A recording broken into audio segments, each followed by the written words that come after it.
Good morning, students. As you know, already we have finished with the topic or chapter third, that was metal and non-metal. And today with the new week, we are going to start with our next chapter, and that is chapter 5th of our science, that is periodic classification of the elements. The chapter name is periodic classification of the elements. तो देखिए जो भी elements है उनको classify करना, उनको classes में divide करना, जितने भी एलिमेंट्स के बारे में हमें पता है, जब उन एलिमेंट्स को क्लासेस में डिवाइड किया गया, अलग अलग ग्रुप्स में डिवाइड किया गया, अलग अलग पीरियड्स में डिवाइड किया गया, तो ग्रुप्स और पीरियड्स में डिवाइड करने वाली बात तो बहुत बाद में आई है। तो स्टार्टिंग में यानी जब उनको अलग अलग क्लासेस में डिवाइड किया गया, उसी को हमने नाम दिया है इस चैप्टर को, that is periodic classification of the element.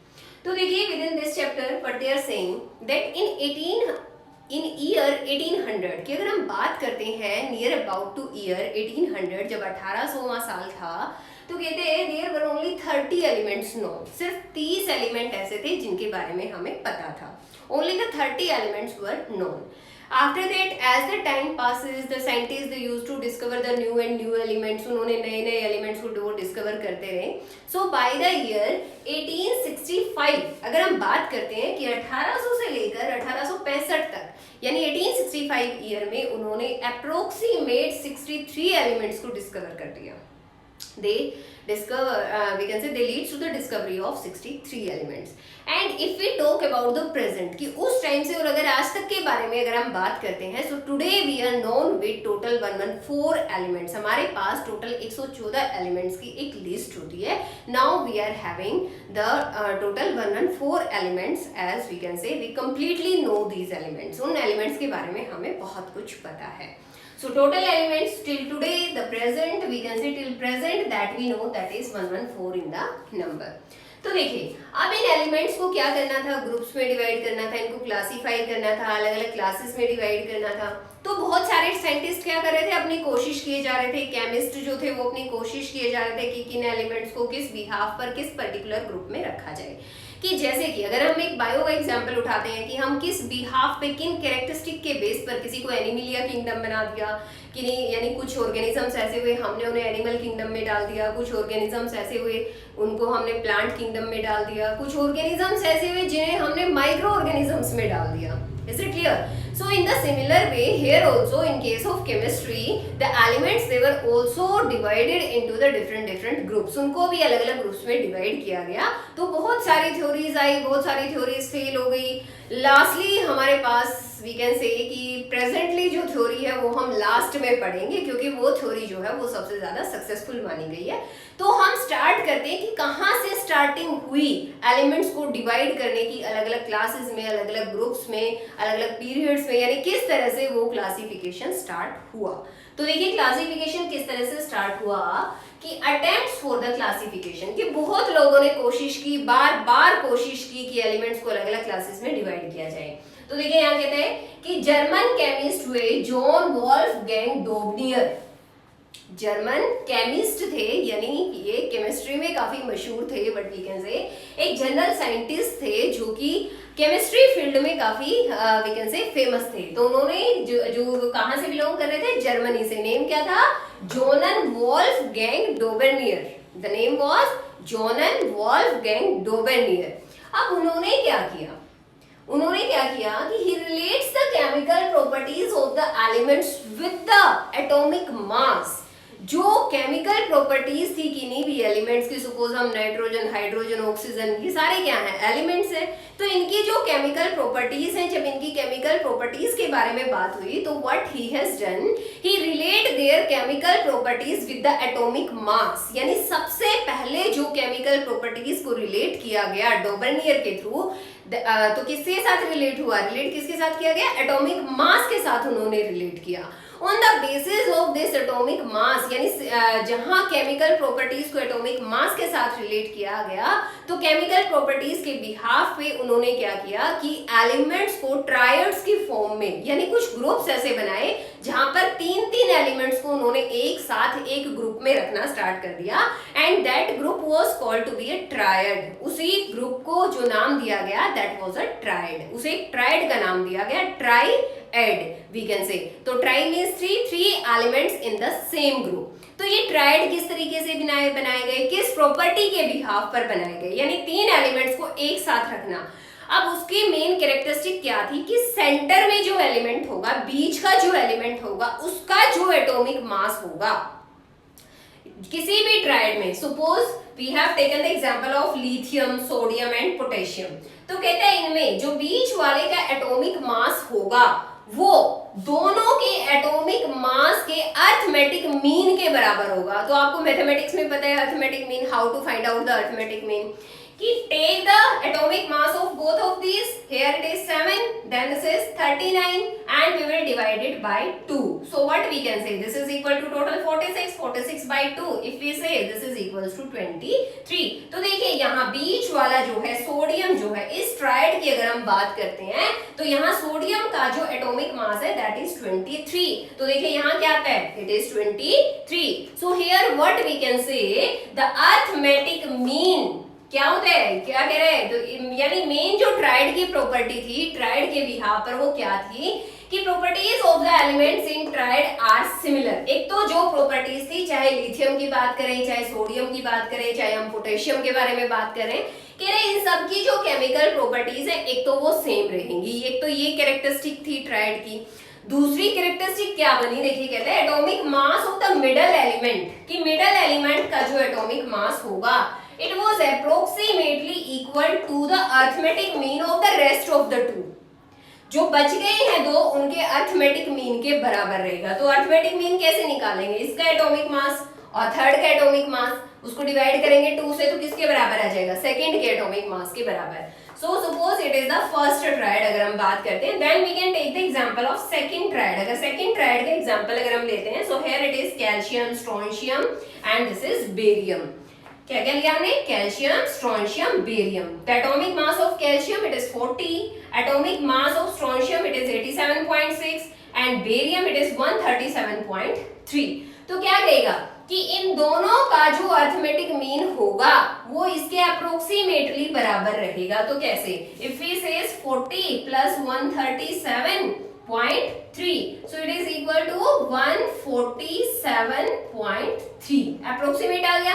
अब जब हम इसे 2 से डिवाइड करेंगे तो हमारे पास कितना आएगा, this will be 2 7s are sorry, this would be equal to 2 7s are 14, sorry it is 177, it is 177, तो 2 8s हो जाएगा 16 and again we can say 2 8s are 16 and again 2 6s are 12. इस तरह से it is 88.6 and here it is approximately 87.6. तो देखिए approximate equal उन्होंने बोला है, not exactly equal। तो approximate में क्या हो सकता है, 1 plus 1 minus approximate को हम वही कहते हैं। Then take the example of third one। अगर हम थर्ड ट्राइड का एग्जांपल लेते हैं, one more triad is there, chlorine, bromine and iodine। तो इन सब की कैरेक्टरिस्टिक क्या होती है, ऑलमोस्ट सेम। अगर हम इनकी केमिकल प्रॉपर्टीज के बारे में बात करते हैं तो their properties are almost similar. इनकी प्रॉपर्टीज जो होती है वो ऑलमोस्ट सिमिलर होती है। फिर इनके एटॉमिक मास को अगर हम प्लस करते हैं तो 126 प्लस अगर हम 35.5 करते हैं तो यहाँ पर आता है 4. Then after that 2 and here this is 6 and this is 1। अब इसे 2 से डिवाइड करेंगे तो कितना जाएगा, this is equal to 2 8s and after that 2 6s। तो यही फिर से वही क्या है कि अप्रोक्सीमेट इन्होंने बोला है, not exactly equal to, is it clear. तो अप्रोक्सीमेट उसके बराबर ये चला जाता है हमारे पास। Then after that same in case of sulfur, selenium and tellurium, is it clear. तो इस तरह से कुछ ट्राइड्स इन्होंने बनाए और ट्राइड्स की क्या प्रॉपर्टीज इन्होंने बेसिकली बताई। एक तो कहता है ट्राइड में जो भी एलिमेंट्स आएंगे उनकी जो केमिकल प्रॉपर्टीज रहेंगी वो सेम रहेंगी। फर्स्ट तो यही है।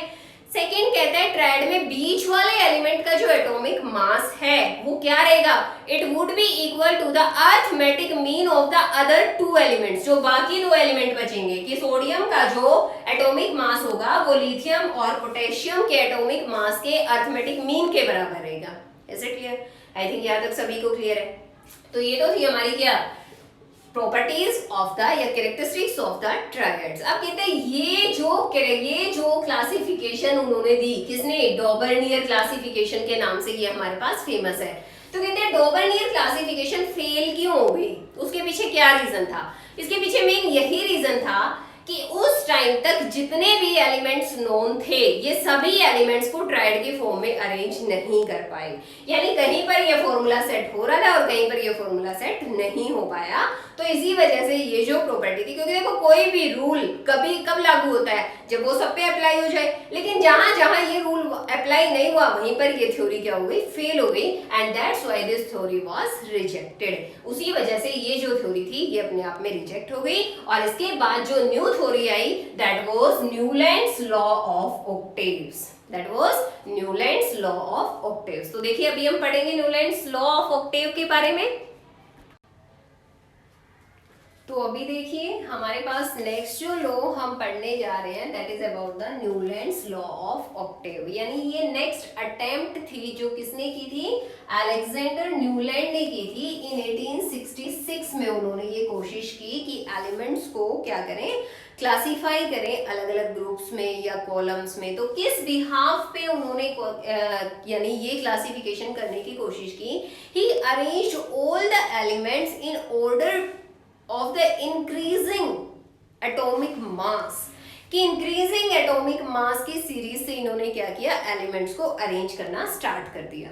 और उस इंक्रीजिंग एटॉमिक मास में एक प्रॉपर्टी को इन्होंने फॉलो किया कि जो भी 8th एलिमेंट रहेगा, कि अगर हम किसी एलिमेंट को फर्स्ट मानते हैं, second, third, fourth, fifth, six, seventh and 8th, कि हर 8th एलिमेंट की जो प्रॉपर्टीज होंगी वो फर्स्ट एलिमेंट के जैसी होगी एग्जैक्टली। उन्होंने ये लॉ यहाँ पर लगाया and that was called to be the Newlands law of octave. Octave यानी ऑक्ट, हर 8th एलिमेंट की प्रॉपर्टीज जो होंगी वो फर्स्ट एलिमेंट के बराबर होंगी। तो देखिए क्या कहता है कि Newland law of octave, it was given by a British chemist and the name was Alexander Newman. Alexander Newman उनका नेम था, न्यूलैंड उनका नेम था, and here it was given in 1866। 1866 में ये लॉ दिया गया। So what we can say, he arranged the elements in increasing order of their atomic mass. Atomic mass increasing order में arrange करते ही चला गया एलिमेंट्स को।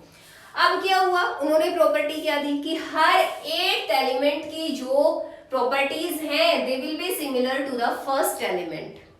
कि अगर हम टेबल में देखते हैं जो कि हमारी एनसीईआरटी में दी हुई है, इसके लिए आपको एनसीईआरटी को खोलना पड़ेगा बेटे, क्योंकि यहाँ पर टेबल बनाना पॉसिबल नहीं है। तो देखिए वहां अगर हम टेबल में जाकर के देखते हैं तो अगर हम लिथियम से स्टार्ट करते हैं तो 8th एलिमेंट हमारे पास आता है सोडियम। लिथियम को अगर हम फर्स्ट एलिमेंट कंसीडर करते हैं तो 8th एलिमेंट हमारे पास कौन सा आता है, सोडियम। तो ये कहते हैं सोडियम की प्रॉपर्टीज लिथियम के जैसी होंगी exactly. And if we start from boron, अगर हम बोरोन को फर्स्ट एलिमेंट लेते हैं तो 8th element will be aluminium. Now the properties of aluminium they will be similar to that of the boron, वो बोरोन के सिमिलर रहेंगी। तो इसी तरह से कहता है, बट ये जो लॉ था ये भी फेल हो गया। व्हाट वाज द रीजन, अब इसके फेल होने के पीछे क्या रीजन था, तो वो हमें क्या आ जाएंगे, limitations of the Newlands law. जो न्यूलैंड का लॉ है, जो ऑक्टेव्स का लॉ है, ऑक्टेव जो वर्ड है इसी से क्लियर हो जाता है कि हर 8, ऑक्ट मतलब होता है 8, सेप्टा मतलब 7, हेक्सा मतलब 6, पेंटा मतलब 5। तो इसी तरह से हमारा ये चलता है। तो ऑक्टेव यानी 8th एलिमेंट की जो प्रॉपर्टी है वो क्या है, फर्स्ट एलिमेंट की सेम है। तो इसी तरह से अब इसकी लिमिटेशन क्या बन गई, यानी ये जो थ्योरी थी ये फेल क्यों हो गई। कहते सबसे पहली बात तो जो है ये लॉ सिर्फ 40 एलिमेंट्स, लाइटर एलिमेंट्स तक ही एप्लीकेबल रहता है, यानी जहां तक एटॉमिक मास आता है 40, बस वहीं तक ये लॉ फॉलो होता है। उसके बाद ये जो थ्योरी है ये फेल हो जाती है, यानी ये लॉ एप्लीकेबल नहीं रहता।